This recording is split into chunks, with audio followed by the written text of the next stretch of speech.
ही गोष्ट तुमचं आयुष्य बदलून टाकेल. अवधूत चिंतन श्री गुरुदेव दत्त श्री स्वामी समर्थ. नमस्कार मंडळी, मी पूजा आजच्या आपल्या नवीन व्हिडिओमध्ये तुमचं सहर्ष स्वागत करते. गौतम बुद्ध एकदा जंगलात ध्यानात बसले असताना एक माणूस बुद्धांच्या अंगावर थुंकला. बुद्धांनी शांतपणे आपल्या वस्त्रांनी ती थुंकी पुसली आणि अगदी मनातल्या मनातही क्रोधित न होता अगदी सहजपणे विचारले, आणखी काही सांगायचे आहे का? तो मनुष्य एकदम बावरला आणि काय उत्तर द्यावे हे त्याला सुचेना. त्या माणसाला वाटले होते की बुद्ध काही प्रतिक्रिया करतील, थोडेफार रागावतील, का थुंकलास असे विचारतील आणि असे काही घडेल आणि मी असे प्रत्युत्तर देऊन हे तो मनाशी ठरवून आला होता. पण असे काहीच न घडल्याने तो बुचकळ्यात पडला. काय करावे हे त्याला सुचेना आणि एकदम तो बुद्धांना म्हणाला, हे तुम्ही काय विचारता? बुद्ध म्हणाले, मी बरोबर विचारले. तुम्हाला दुसरे काही सांगायचे आहे का? तेव्हा तो मनुष्य म्हणाला, मी तुम्हाला काहीच सांगितले नव्हते, केवळ तुमच्यावर थुंकलो. बुद्ध म्हणाले, तुम्ही थुंकलात, पण मला वाटले तुम्ही मला काहीतरी विचारले, कारण थुंकणं पण काही एक सांगण्याची एक रीत आहे. कदाचित तुमच्या मनात इतका राग आलेला होता की जो तुम्ही शब्दात व्यक्त न करू शकलात, म्हणून तुम्ही एकही शब्द न बोलता थुंकण्याद्वारे तो राग प्रदर्शित केला. मी पण कित्येक वेळा खूप काही सांगू इच्छितो, पण जेव्हा ते शब्दांनी प्रकट करता येत नाही तेव्हा ते काही इशाऱ्याद्वारे सूचित करतो. तुम्ही पण तुमचा भयानक क्रोध शब्दांनी प्रदर्शित न करू शकला, तेव्हा थुंकण्याच्या इशाऱ्यातून तो तुम्ही दाखवलात आणि तुमच्या मनातील गोष्ट मला समजली. तो माणूस म्हणाला, तुम्हाला काही समजलं नाही, मला तुमचा फार राग आला होता, तो मी दाखवला. बुद्ध म्हणाले, मी बरोबर समजलो, तुम्हाला माझा राग आला होता, तो तुम्ही थुंकण्याद्वारे प्रकट केला. तो माणूस म्हणाला, मग तुम्ही माझ्यावर क्रोधित का झाला नाहीत? बुद्ध म्हणाले, तुम्ही काही माझे मालक नाही. तुम्हाला माझा राग आला तर दाखवण्यासाठी आणि मला भडकवण्यासाठी तुम्ही माझ्यावर थुंकलात, म्हणून तुमच्या इच्छेप्रमाणे मी भडकलो, तर मी तुमचा गुलाम ठरेन. मी काही तुमच्या इच्छेप्रमाणे वागणारा, तुमच्या मागोमाग चालणारा तुमची सावली नाही. तुम्हाला क्रोध आला, तुम्ही तो दाखवलात. आता मी काय करायचे ते ठरवणारा मी स्वतंत्र आहे. मला जे करायचे आहे ते मी करेन. भगवान बुद्धांनी काहीही केले नाही, ते रागावले नाही, थुंकी पुसून टाकली ते पाहून तो मनुष्य निघून गेला. दुसऱ्या दिवशी तो माणूस बुद्धांची क्षमा मागावयास आला, त्यांच्या पाया पडला आणि रडू लागला. त्या माणसाने डोके वर करून रडत रडत बुद्धांकडे पाहिले. बुद्ध म्हणाले, आता आणखी काय सांगायचे आहे? तो माणूस म्हणाला, आपण हे काय विचारता? भगवान बुद्ध म्हणाले, मला सगळं काही समजले. तुमच्या मनात पश्चाताप भाव इतका तीव्र झाला आहे की तो केवळ तुम्ही शब्दांनी व्यक्त करू शकत नाही. म्हणून डोळ्यातील पाणी आणून आपले मस्तक माझ्या पायावर ठेवून इशाऱ्याने तुम्ही तो व्यक्त केलात. बरोबर ना? कालही तुम्ही मला काही सांगण्यासाठी आला होतात, पण ते व्यक्त करणे शब्दांच्या पलीकडले असल्याने तुम्ही थुंकीच्या इशाऱ्याने मला सांगून गेलात. आजही तुम्ही मला जे सांगणार आहात तेही शब्दांच्या पलीकडले असल्याने आपल्या डोळ्यातील अश्रूद्वारा आणि मस्तक माझ्या पायावर ठेवून म्हणजेच खुणांनी तुम्ही तुमच्या भावना व्यक्त करीत आहात. ते सगळे मी बरोबर समजलो. तो माणूस म्हणाला, मी क्षमा मागायला आलो आहे, मला क्षमा करा. बुद्ध म्हणाले, मी का म्हणून क्षमा करू? मी काल तुमच्यावर क्रोध केलाच नव्हता, तर क्षमा करण्याचा प्रश्न येतोच कुठे? काल जसे तुम्ही माझ्या अंगावर थुंकलात त्याचप्रमाणे आज माझ्या पाया पडलात. बस, तुम्ही स्वतःच आपल्या कृत्याची फिटामफीट केली, त्यात मला काहीच कर्म करण्याची काय जरूर? मी काही तुमचा गुलाम नाही की तुम्ही रागावल्यावर म्हणून तुम्ही एक शब्दही न बोलता थुंकण्याद्वारे तो राग प्रदर्शित केला. मी पण तो माणूस म्हणाला, तुम्हाला काही समजलं नाही, मला तुमचा फार राग आला होता, तो मी दाखवला. बुद्ध म्हणाले, मी बरोबर समजलो, तुम्हाला माझा राग आला होता, तो थुंकण्याद्वारे प्रकट केला. तो माणूस म्हणाला, मग तुम्ही माझ्यावर क्रोधित का झाला नाहीत? बुद्ध म्हणाले, तुम्ही काही माझे मालक नाही. तुम्हाला माझा राग आला ते दाखवण्यासाठी आणि मला भडकवण्यासाठी तुम्ही माझ्यावर थुंकलात, म्हणून तुमच्या इच्छेप्रमाणे मी भडकलो तर मी तुमचा गुलाम ठरेन. मी काही तुमच्या इच्छेप्रमाणे वागणारा, तुमच्या मागोमाग चालणारी तुमची सावली नाही. तुम्हाला क्रोध आला, तुम्ही तो दाखवला. आता मी काय करायचे ते ठरवणारा मी स्वतंत्र आहे. मला जे करायचे ते मी करेन. भगवान बुद्धांनी काही केले नाही. ते रागावले नाही, थुंकी पुसून टाकली. ते पाहून तो मनुष्य निघून गेला. दुसऱ्या दिवशी तो मनुष्य बुद्धांची क्षमा मागावयास आला. त्यांच्या पाया पडला आणि रडू लागला. त्या माणसाने डोके वर करून रडत रडत बुद्धांकडे पाहिले. बुद्ध म्हणाले, आता आणखी काय सांगायचे आहे? तो माणूस म्हणाला, आपण हे काय विचारता?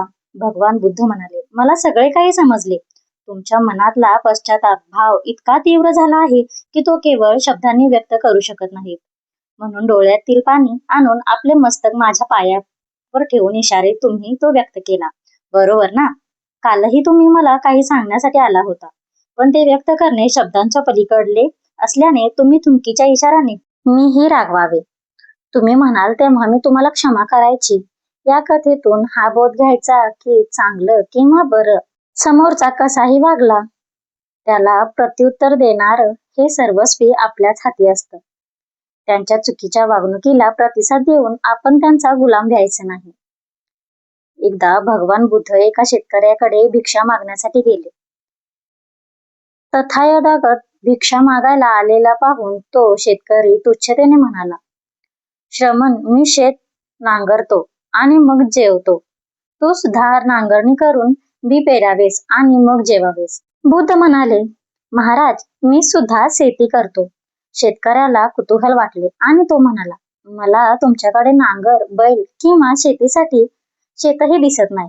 मग तुम्ही शेती करता असे कसे म्हणू शकता? कृपया तुमच्या शेतीबद्दल सांगा. बुद्ध म्हणाले, महाराज, माझ्याकडे श्रद्धेचे बीज, तपश्चर्येचा वर्षाव, नांगराच्या रूपात लोक, पापांच्या भयाची काठी, विचारांची दोरी आणि स्मृती व चेतनेच्या रूपात नांगर व नाणे आहे. मी माझ्या शब्दात आणि कृतीत संयमी आहे. मी माझे हे शेत निरुपयोगी तत्वांनुसार मुक्त ठेवतो आणि जोपर्यंत मला आनंदाचे पीक मिळत नाही तोपर्यंत मी चिकाटीने प्रयत्न करत राहीन. माझा वृषभ अडथळ्यासमोर अवचिल अवचिल अवचिल आहे. तो मला थेट शांतीच्या निवासस्थानाकडे घेऊन जातो. अशा प्रकारे मी अमृताची लागवड करतो. अशांत मन. अशांत मन नेहमी प्रश्नांनी भरलेले असतं.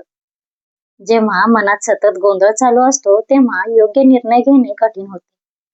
असाच एक प्रेरणादायी प्रसंग गौतम बुद्ध आणि एका अशांत व्यक्तीशी संबंधित आहे. हा प्रसंग आपल्याला सांगतो की कधी कधी शांत राहणे हेच मनाला शांती देण्याचा सर्वात मोठा मार्ग बनतो. गौतम बुद्ध दररोज आपल्या शिष्यांना उपदेश देत असत. शिष्यांव्यतिरिक्त त्यांचे उपदेश ऐकण्यासाठी दूरवरून लोक येत असत. एक दिवशी जेव्हा बुद्ध आपल्या शिष्यांना जीवनातील गहन गोष्टी समजावून सांगत होते तेव्हाच एक व्यक्ती तेथे पोहोचला. त्याच्या चेहऱ्यावर गोंधळ आणि अस्वस्थता दिसत होती. त्याने हात जोडून म्हटले की तथागत, माझे खूप मन अशांत आहे. माझ्या मनात शेकडो प्रश्न निर्माण होत राहतात. कृपया माझ्या सर्व प्रश्नांची उत्तरे द्या, जेणेकरून मला मनाची शांती मिळू शकेल. बुद्ध म्हणाले, मी तुझ्या सर्व प्रश्नांची उत्तरे देईन, पण त्याआधी तुला 1 वर्षाचे मौन धरावे लागेल. 1 वर्षानंतर तुला जे हवे आहे ते विचार. मी एकही प्रश्न अनुत्तरित ठेवणार नाही. तो माणूस आश्चर्यचकित झाला. पण बुद्धांवर विश्वास होता. त्याने विचारले की तुम्ही खरोखरच 1 वर्षानंतर माझ्या सर्व प्रश्नांची उत्तरे द्याल का? बुद्धाने दृढ स्वरात सांगितले की मी माझ्या शब्दांवर ठाम आहे. बुद्धांचे म्हणणे ऐकून त्या व्यक्तीने मौन व्रत धारण केले. सुरुवातीला मौन पाळणे कठीण होते, पण हळूहळू त्याचे मन शांत होऊ लागले. बोलण्याची इच्छा कमी होऊ लागली आणि विचार स्वभावापणे स्थिर होऊ लागले. मौनामुळे त्यांच्या आत खोलवर डोकावण्याची क्षमता विकसित झाली. तो ध्यानात उतरून लागला आणि बाहेरील जगाच्या गडबडीपासून दूर आपल्या मनाच्या थरांना समजू लागला. 1 वर्ष उलटले. बुद्धांनी त्याला बोलवून सांगितले की आता तू तुझे प्रश्न विचारू शकतोस. तो व्यक्ती हसला आणि म्हणाला की यथागत, आता माझ्या मनात ना कोणताही प्रश्न आहे ना कोणताही भ्रम. मौनानेच माझ्या मनातील उत्तरे दिली आहे. बुद्ध म्हणाले की जेव्हा मन अशांत असते तेव्हा प्रश्न वाढतात, पण जेव्हा मन शांत होते तेव्हा प्रश्न आपोआप संपतात. मौन आपल्याला आत घेऊन जाते, जिथे सर्व उत्तरे आधीपासूनच अस्तित्वात आहेत. हा प्रश्न आपल्याला शिकवतो की जीवनातील अनेक समस्यांचा निराकरण बाहेर नाही, आपल्या आतच दडलेले आहे. तिथे पोहोचण्याचा सोपा मार्ग म्हणजे मौन आहे. आता आपण पुढची स्टोरी पाहणार आहोत, खरे वय. गौतम बुद्धांनी एका वृद्ध शिष्याला वयाचे रहस्य सांगितले. गौतम बुद्ध एक वृद्ध शिष्य होता. तो साधा आणि शांत स्वभावाचा होता. तो बुद्धांसोबत राहिला आणि वर्षानुवर्षे त्यांच्या सहवासात आनंद घेतला. एके दिवशी बुद्धांनी त्याला विचारले, तुझे वय किती असेल? शिष्य म्हणाला, सुमारे 70 वर्षे. बुद्ध हसले आणि म्हणाले, नाही, तू बरोबर वय सांगत नाहीस. हे ऐकून वृद्ध शिष्य चिकीत झाला. तो विचार करू लागला की मी काहीच चूक केली का? तो म्हणाला, तथागत, मी माझे खरे वय सांगितले आहे. मी म्हातारा झालो आहे. माझे दात पडले आहेत. मला नातवंडे आहेत. मी 70 वर्षाचा आहे. मग तुम्ही असे का म्हणत आहात? बुद्धांनी अतिशय शांतपणे उत्तर दिले, तू फक्त 1 वर्षाचा आहेस. आता शिष्य आणखीनच चिंतेत पडला. कसे? त्याने विचारले. बुद्धांनी उत्तर दिले, तुम्ही सांसारिक व्यवहार, इच्छा आणि भ्रमांमध्ये घालवलेले 69 वर्षे फक्त शरीराची वर्षे होती.